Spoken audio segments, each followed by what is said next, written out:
Nah, Tribuners, selain itu kita akan mendengarkan keterangan langsung yang disampaikan oleh Kasat Reskrim Polres Lampung Tengah, yaitu AKP Nikolas Bagasyudi Kurnia.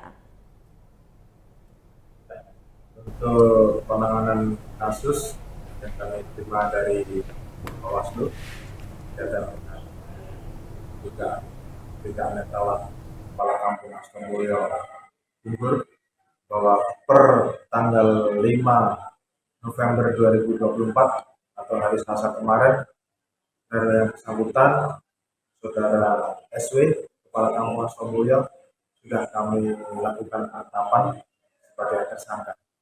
Dan kemarin kita sudah melakukan juga upaya pencarian dan juga penggeledahan terhadap rumah yang bersangkutan.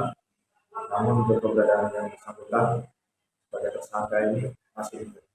Dan sekarang posisinya masih dalam pencarian oleh tim. Artinya setelah ditangkap tersangka dan beliau belum dilakukan penjemputan penahanan, status beliau DPO saat ini enggak?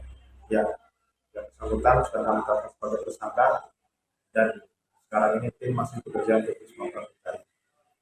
Untuk kasus seperti ini Bang, ada batas waktu enggak untuk penyidikan atau penetapan tersangkanya Bang? Ya, yang jelas kita berpatokan pada undang-undang yang berlaku, ya, Undang-Undang Nomor 10 Tahun 2016 tentang pemilihan kepala daerah dan juga aturan-aturan lain yang mengatur bahwa proses penyidikan ada batas. Berapa hari bersuratnya? Ya, bagaimana diatur dalam undang-undang 14 hari. Artinya sisa berapa hari lagi nih Bang? Ya, masih kurang lebih masih ada seminggu. Dan kalau nyampe seminggu ini beliau juga belum ditemukan, langkah apa nih? Ya, nanti tentu dari tim akan dilakukan konsolidasi untuk melakukan langkah-langkah yang kita sampaikan. Pasal sendiri yang dicantumkan dalam perkara ini apa sih?